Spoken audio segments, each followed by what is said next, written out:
네, 이번에는 중동 상황 백승훈 한국외대 중동연구소 전임 연구원과 짚어보도록 하겠습니다. 어서 오세요. 네, 안녕하십니까. 네, 미국과 이란의 막판 기싸움이 치열한 것 같습니다. 관련 영상부터 보겠습니다.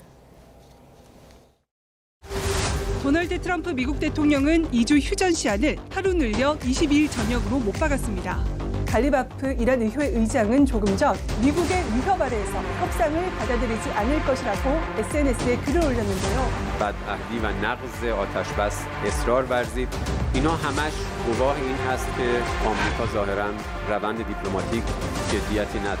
타스님 뉴스는 미국의 해상 공세를 협상의 근본적인 장애물이라고 지적했습니다. But the blockade is going to remain. But maybe I won't extend it.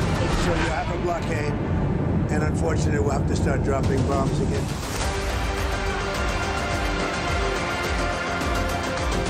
But we're talking. I expect things to go well. Many of these things have been negotiated and agreed to.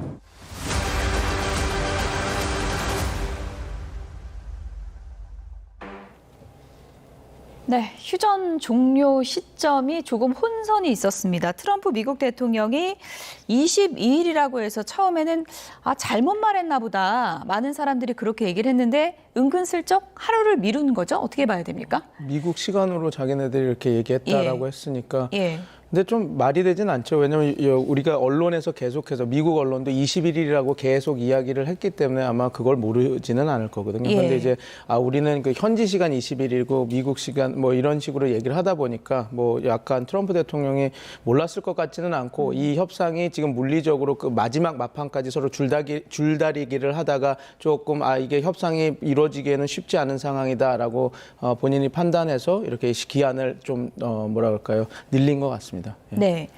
일단 그러면 협상은 시간적으로는 조금 번 것 같고 네. 그리고 또 한 가지 혼선이 벤스 미국 부통령이 파키스탄으로 네. 갔다고 어제 저희가 보도도 했었는데 안 갔었죠. 아직 안 간 거죠? 네, 가지는 않았고, 근데 아마 이렇게 얘기할 것 같습니다. 실무 관련한 팀들은 먼저 가 있었습니다. 이제 지금 통신 설비라든지, 왜냐하면 지금 이 협상이 진행되는 과정에서 벤스 부통령이 1차 협상에서도 말을 했지만 미국 트럼프 대통령과 수시로 연락을 하면서 자기가 정보를 받았다고 하지 않습니까? 그런데 이런 그 직통 라인은 보안이나 이런 것들이 철저하기 때문에 통신 장비나 이런 것들이 먼저 설치가 돼 있어야 돼서 이미 그 통신 장비나 그런 설비들은 다 우리가 먼저 보냈다라고 예. 얘기했으니까 트럼프 대통령 입장에서는 어차피 그게 간다라는 게 우리 대표단이 가는 하나의 프로세스 중 하나다라고 해서 보냈다 이렇게 얘기를 한 것 같은데 그럼에도 불구하고 이런 식의 그 언설들은 우리 언론이나 다른 그 상대국에게 여러 가지 혼선을 줄 수밖에 없죠. 네. 그래도 이제 벤스 미국 부통령이 간다는 건 파키스탄에서 중재는 하고 있는데 네. 이란 팀도 온다는 얘기 아니겠습니까? 네, 벤스 예. 부통령이 온다라고 하는 것, 그리고 그게 이란이 원해서 그 협상단에 같이 들어온 인물이지 않습니까? 그리고 그 이란에 대한 그 전쟁이나 이런 것들에 대해서 회의를 품었던, 그리고 이란도 이번 협상이 진행되는 국면에서 그 과거 핵 협상을 했던 위트코프와 쿠시너 갖고는 우리가 협상을 할 수 없다라고 얘기해서 받아줘서 들어온 인물이기 때문에 벤스 부통령이 그 이슬라마바드로 온다라는 것은 이란 측에서도 이제 협상을 이제 들어가겠다라고 하는 것으로 이해해 주시면 좋을 것 같습니다. 네. 이란에서 뭐 바람 맞히는 거 아니야? 뭐 이런 얘기도 있었는데 조금 전에 이제 들어온 속보 보면은 악시오스나 이제 뉴욕타임스에서 보도를 한 내용인데 이란의 새 최고 지도자죠. 모즈타바가 미국과의 협상을 승인했다. 이런 속보가 들어왔어요. 그렇게 된다면 이제 협상은 진행되는 것으로 보시면 될 것 같습니다. 네. 협상을 승인했다는 거는 뭐 협상 내용도 긍정적이라고 봐야 됩니까? 아니면 그냥 마주 앉는 것까지는 내가 오케이다 이겁니까? 협상 내용까지는 아닐 거라고 봅니다. 예. 뭐 그 자세한 내용은 저도 지금 들어와서 모스타바 그거를 들었지만 그냥 그 지금 현 상황에선 핵 관련한 것들, 그다음에 농축 우라늄 관련한 것들 여러 가지 이게 기술 협상이 필요해서 이게 단순히 지금 하루 이틀 안에 이렇게 그랜드 바게닝 포괄적으로 이렇게 될 수 있는 문제는 아니거든요. 그래서 이 협상 자체를 승인했다라고 보시면 될 것 같습니다. 왜냐하면 지금 최근까지 이란은 협상 관련해서 우리 참여한다 가타부터 얘기할 거 없다. 우리가 그냥 그 미국이 보내나는 보고 있다. 그 정도였지 협상에 참여하겠다 안 하겠다는 얘기를 안 했지 않습니까? 예. 그래서 이것은 협상에 참여한다. 한다라는 거. 그러니까 모스타바 최고 지도자가 협상에 참여하라고 얘기했으니까 우리는 협상은 한다. 그러니까 우리가 좀 걱정의 눈으로 바라봤던 2차 그 고위급 회담이 이루어진다. 그 정도까지 보시면 될 것 같습니다. 1차 협상 결렬되고 벤스 부통령이 조금 불만을 터뜨렸던 게 이란 대표팀이 협상을 하고도 그 내용을 허락을 받거나 보고하기 위해서 파키스탄 현지를 가야 됐다. 이런 표현까지 썼잖아요. 네.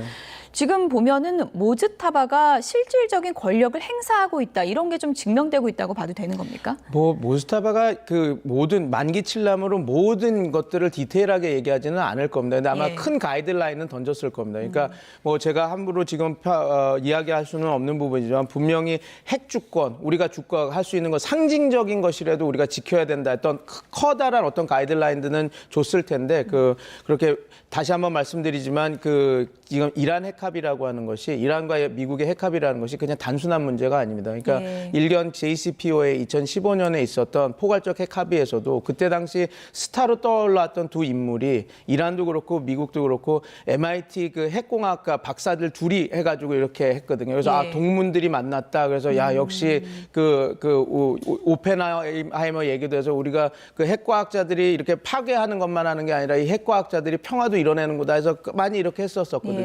뭐 그 말씀은 뭐냐면 2013년부터 시작된 협상이 2년 동안 기술 협상 어떻게 할 것인지 농축은 어떻게 하고 그 희석은 어떻게 하며 반출은 어떻게 할 것이며 이런 것들이 치열하게 그 핵과학자들 사이로 참여하면서 정책 결정자들이 같이 해야 되는 부분이었거든요. 그래서 아마 지금 이 협상 이런 것들이 잘 진행될 이게 지금 이 짧은 시간에 이렇게 단순하게 될 문제는 아니라서 협상은 모스타바가 시작해라고 얘기를 한 그린라이트를 준 것이지 이게 뭐 트럼프 대통령이 말하는 것처럼 내가 가서 사인하면 된다 이런 수준은 아닐 거로 저는 지금 보고 있습니다. 어쨌든 모즈타바의 협상 승인 소식이 들려오면서 벤스 부통령도 좀 더 가벼운 마음으로 지금 협상장으로 갈 수 있을 것 같은데 2차 대면 협상이기 때문에 결렬 이렇게 결론 나면은 상당히 파장이 좀 커질 것 같은데 최소한 어떤 거라도 좀 얻어내야 된다고 보세요? 저는 결렬이라는 것보다 이미 1차 때 결렬이라고 얘기를 하면서 다 던지지 않았습니까? 그리고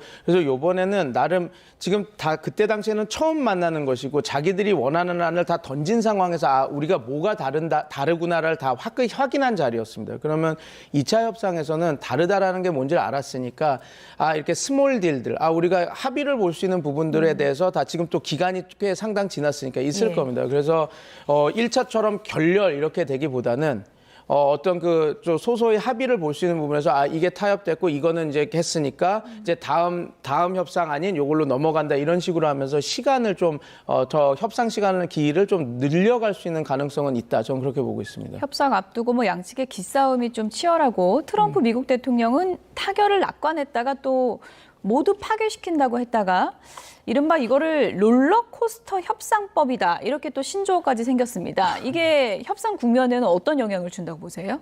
별로 큰 영향을 안 준다고 봅니다. 그러니까 뭐 우리가 열하는 것처럼 그렇죠. 트럼프 대통령이 여지껏 했던 그 협상의 기술이 특유의 상충하는 정보를 막 던진 다음에 상대방을 혼란스럽게 만들고 혼란스러운 상대방에게 자기네 미국이 원하는 안을 던져서 이렇게 그 협상을 꺼집어내는 건데 지금 요번에서는 오히려 부작용이 더 컸습니다. 그러니까 오히려 지금 어떻게 보면 이 상대방을 혼란시키려고 할 때는 그 협상의 틀은 유지해야 됩니다. 그러니까 우리가 이거를 요구하고 우리는 여기서 이 얘기들을 할 건데 막 상대방을 혼란스럽게 만들어서 요거는 가자 하고 던져야 되는데 요번에는 협상의 기본 전제 조건들도 막 흔들면서 우리가 봉쇄할 거다 뭐다 하면서 계속 상대방이 이거는 협상을 하겠다라는 거야 말겠다는 거야 라고 하는 수준까지 흔들었거든요.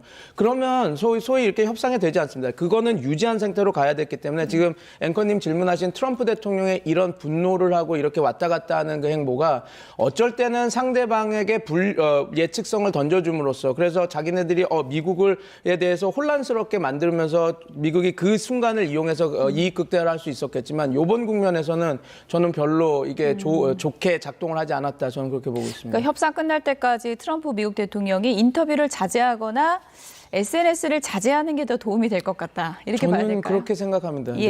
어쨌든 트럼프 미국 대통령은 합의 때까지는 봉쇄 안 풀겠다. 이런 입장을 지금 고수하고 있는 상황인데 그만큼 역봉쇄 카드가 이란에는 굉장히 좀 아킬레스건이 된 건가요? 어떻게 보십니까? 저는 단기적으로는 그렇지 않다고 봅니다. 그러니까 그 호르무즈 봉쇄 카드보다 예. 오히려 지금 저 트럼프 대통령이 이후에 말했던 공해에 나가 있던 이란의 그 유조선들을 납포하겠다라는 게 오히려 더 강력하게 압박이 될 겁니다. 네. 왜냐하면 지금 이 협상이 우리가 2개월, 3개월, 4개월 끌 문제가 아니고 트럼프 대통령 입장에서도 최대한 단기간에 이걸 끝내려고 할 텐데 그 단기간에 그 막는 것 자체가 이란한테 큰 피해가 간다고 저는 생각하지 않거든요. 물론 트럼프 대통령이 이 말은 했습니다. 하루에 그 5천억이라고 하는 손해를, 그 5천억 달러라고 하는 그 손해를 내가 미국한테, 이란한테 지금 하고 있다라고 하는데 그게 그 계산법이 어디서 나왔나 봤더니 전쟁 전에 이란이 하루에 수출했던 150만 배럴 per day, 그러니까 하루에 150만 원 그거를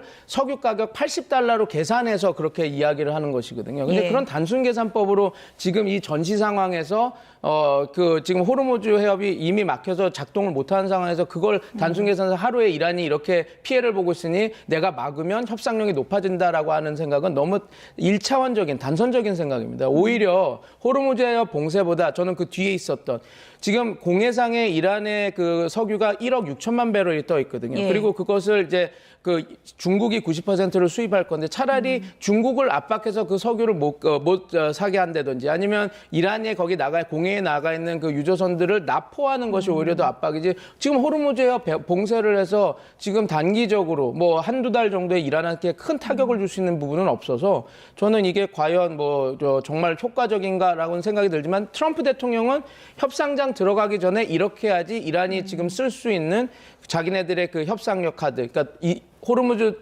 통제력은 내가 갖고 있다라는 것을 없앨 수 있기 때문에 이걸 붙잡고 있다라고 생각을 합니다. 근데 이란 국적 화물선 쇼자 2호는 또 풀어줬다 그러더라고요, 봉쇄를. 그거는 뭐 어떻게 된 겁니까? 유화책을 뒤로는 쓰고 있는 겁니까? 지금 어찌됐건 협상을 시작하는 국면이기 때문에 예. 계속해서 그렇게 압박을 할 수 있는 부분은 아니죠. 그래서 지금 그 투스카호 잡아갔던 것도 선언은 다 이제 보내주겠다라고 얘기를 하고 있지 않습니까? 그러니까 지금 협상 국면에서는 계속해서 그런 납포나 그런 것들을 하면 그 협상에 잘못된 영향을 끼칠 수 있는 것을 아니 지금 아마 말씀하신 대로 소자 2호 그 배는 항행을 그대로 내버려 뒀다 이렇게 보시면 될 것 같습니다. 네. 어쨌든 가장 중요한 게 이제 핵협상이고 그 핵협상의 기준이 되는 건 트럼프 미국 대통령이 SNS에 또 올렸지만 오바마보다 잘할 거야. 이게 가장 중요하지 않겠습니까? 이 부분은 어떻게 좀 타협을 할까요? 오바마보다 못하고 있습니다. 지금 이 못하고 안 있습니다. 자체가 네. 이미 만약에 오바마의 JCPOA가 15년 그 선셋 조항, 일몰 조항으로 이렇게 갔다면 네. 이미 이란은 핵 불능 상황으로 갔을 겁니다. 무슨 말이냐면 물론 농축 우라늄 프로그램 3.69%를 지키기는 했겠지만 예. 그 3.69% 농축 우라늄을 200km 안으로 제한을 해버렸고 그다음에 기본 조건이 뭐냐면 15년이 끝나고 나면 이란은 93 플러스 추가 이정서. 그러니까 이란이 어떤 핵 개발을 하려고 하는 계획안이 나왔을 때부터 IAEA의 그러니까 이란 국제 핵기구의 감시 감독을 받아야 되고 예. 그다음에 이제 NPT 그러니까 핵 비확산 그 멤버 국가들 그러니까 회원 국가들이 그 이란에 대한 어떤 정보들이 있으면 그것을 IAEA에 제공하면 그거를 근거해서 사찰을 다 할 수 있고 심지어 현장 사찰을 나갔다가 이게 우리도 그렇지 않습니까? 검찰이 영장을 청구하면 그 영장에 나온 것만 해야 되는데 이 93 추가 의정서는 어떤 것도 할 수 있냐면 제가 나갔다가 사찰을 해보니까 이상한 징후가 있으면 다른 지역까지 추가로 사찰을 할 수 있는 겁니다. 그런 최고의 그거를 아마 만약에 그 JCPOA가 유지가 됐다면 여기가 그거를 이란이 받아들였어야 되는데 지금 트럼프 대통령은 그냥 단순히 연수에만 지금 붙잡히고 있습니다. 그러니까 예. 오바마가 15년 했으니까 나는 그거보다 더 크게 더 압박을 할 수 있는 20년을 한다라고 하는데 저는 이미 만약에 오바마 행정부의 JCPOA가 있었다면 선셋 조항으로 2030년 15년 지나서면 이제 끝나는 것이기 이제 3, 4년밖에 안 남는 상황인데 지금부터 20년 하면 우리가 아는 것처럼 2046년이 됩니다. 그래서 저는 과연 오바마 대통령보다 더 좋은 안을 하겠다라고 하는 건데 이거는 내부 정치용으로 내가 오바마보다 더 이렇게 했다라는 그 이야기를 하기 위해서 하는 정치적 수사라고 저는 봅니다. 이렇게 올렸습니다. 이란과 내가 추진하고 있는 핵 합의는 오바마 때보다 훨씬 낫다라고 하면서 우리가 이란과 추진하고 있는 이번 합의는 버락 후세인 오바마와 슬리피라는 표현을 썼어요. 졸린 조 바이든이 체결한 이란 핵 합의보다 훨씬 낫다. 내가 지금 압박받는다는 것은 가짜 뉴스다. 이렇게 주장을 하고 있습니다. 그러니까 트럼프 미국 대통령은 말씀하신 것과는 정반대의 주장입니다. 오바마 협의대로라면 지금쯤 이란이 핵무기를 갖고 있는 거고 본인의 주장은 이제 오바마가 체결한 협정이 관리 쪽이라면 본인은 제거하는 거다. 핵먼지까지 밖으로 빼는 거다. 이런 주장이잖아요. 제가 반박을 한번 해보겠습니다. 예. 오바마 대통령의 JCPO에는 3.69% 농축 우라늄 200kg으로 유지를 시켰고 농축 그 원심 분리기는 테스트용으로 그러니까 절대 핵물질을 집어넣지 않겠다라는 것까지가 합의가 된 게 JCPOA입니다. 네. 근데 그럼 왜 지금 20% 농축 우라늄 810kg 그다음 그리고 60% 농축 우라늄 440kg이 언제 생겼느냐? 트럼프 대통령이 스냅백을 한 이후부터 이란이 그러면 이게 파기됐으니 그러면 우리도 JCPOA를 지킬 수가 없다라고 하면서 그러면 우리는 농축 프로그램 계속 진행하겠다 해서 지금의 상황이 만들어진 겁니다. 그리고 그 지금 상황이 이렇게 되니까 오바마 행정부 때는 200kg 그 3.6% 농축 우라늄이고 다 검시 감렬이 돼 있었기 때문에 그 핵물질을 그렇게 농축을 할 수도 없었습니다. 그게 예. 어떻게 됐냐면 트럼프 행정부의 스냅백 이후에 그러면 사찰 카메라 다 떼고 다 그제부터 시작이다 해서 이렇게 왔는데 저건 모순이 있죠. 만약에 오바마 때문에 이렇게 했다 아닙니다. 스냅백이 되고 그래서 JCPOA가 다 없어지고 이란도 JCPOA를 우리가 따르지 않겠다라고 하면서 시작된 게 그리고 그 결과물이 20% 농축 우라늄 그 810kg 그다음에 60% 농축 우라늄 예. 440kg입니다. 백승훈 교수께서 백악관 참모시면 트럼프 대통령이 불같이 화를 낼지 않을까 그런 생각 드는데 들어가지도 못했겠죠. 어쨌든 이란에서 트럼프 미국 대통령의 체면은 조금 살려주면서 이렇게 협상이 잘 마무리되는 안을 제시해야 이게 좀 협상이 잘 되지 않겠습니까? 어떤 현실적인 안이 있습니까? 일단은 이 상징적인 어떤 그 동결이든 하여튼 상징적 이란 입장에서는 지금 이게 이게 협상장 들어가는 국면부터 트럼프 대통령은 완벽한 승리를 원하는 것 같습니다. 예. 너는 네가 쓸 수 있는 협상력 그 지렛대 아무것도 없어. 그냥 너는 끌려 들어오는 거야라고 하는. 그러니까 호르무즈 봉쇄 카드 넌 못 써. 내가 봉쇄하니까. 그러니까 너는 패잔병처럼 들어와. 이렇게 하는 그렇기 때문에 지금 안 됐거든요. 그러니까 예. 트럼프 대통령이 진짜 만약에 이란에 대한 협상을 원한다면 예. 제가 외교학에서도 하는 말이 있습니다. 우리가 진짜 상대방하고 외교를 할 때는 그들에게 살을 내주고 뼈를 가져와라. 왜냐하면 살은 우리가 언제든 붙일 수 있는 거지만 뼈대는 그게 중요한 골격이기 때문에 그렇거든요. 그런 식으로 협상을 하면서 우리의 그 핵심 이익을 가져야 되는데 이건 협상이 아닙니다. 트럼프 대통령은 너는 패배했으니까 다 가져와 이렇게 되는 건 될 수 있는 부분이 아니라서 나름 어떤 모르겠습니다. 상징적인 그렇지만 거의 이란이 핵 불능화 수준과 다름없는 상징적인 그 핵주권, 농축 우라늄 프로그램을 동결시키고 다 이렇게 잘라내지만 그래도 핵 프로그램 그래 너네들은 갖고 있는 거야. 30년, 20년 못 쓰는 거지만 이렇게 딱 하는 그런 체면 살려주는 거. 그리고 아까 앵커님께서 좋은 말씀해 주셨는데 자꾸 도발을 하면 안 됩니다. 상대방은 이미 많은 거를 잃고 다 주려고 이렇게 오고 있는데 거봐 너는 졌잖아. 네가 뭐 할 건데 하고 계속 도발을 하면 이 사람들도 나름 국민들한테 자기네들 국민들한테 가서 다 진 거지만 그래도 승리한 게 있어야 하고 얘기하는 사람들한테 할 수 있는 사람한테 그런 기회를 좀 퇴로를 열어줘야 됩니다. 예. 근데 좀 그런 부분들이 되지 않으면 쉽지 않다. 그래서 상징적인 핵주권을 좀 허용해 준다는 선이 되고 그다음에 다른 거 줄 수 있는 거는 여러 가지 경제 패키지. 그러니까 지금 트럼프 대통령이 얘기했던 기금, 그다음에 동결자산 해제, 그다음에 여러 가지 그 경제 인프라 시설 공동 투자 예. 이런 것들이 진행되면 좋을 것 같습니다. 끝으로 간략하게요. 네. 지금 이란 내 강경파 목소리가 갈수록 좀 커지고 있는 것 같아서 갈리바프가 새로운 카드 얘기도 했고요. 이번에 오는 협상단이 뭔가 1차 때와는 다른 카드나 혹은 다른 분위기로 올 가능성이 있다고 보십니까? 지금 더 세게 나올 겁니다. 세게 나옵니다. 세게 나올 겁니다. 예. 그래서 그 판도가 변한 게 요번에 타스님하고 혁명수비대가 아락지 외무상을 세게 비판했던 거 있지 않습니까? 상선 통항 관련해서 그 국면에서부터 이 협상 국면은 조금 더 강경 노선으로 갈 수밖에 없는 걸 만들었다. 근데 이것도 트럼프 대통령이 만든 상황이라고 보시면 될 것 같습니다. 어쨌든 협상의 장은 이제 마련이 된 것 같은데 좋은 결과 기대해 보겠습니다. 백승훈 한국외대 중동연구소 전임 연구원과 얘기 나눠봤습니다. 고맙습니다. 감사합니다.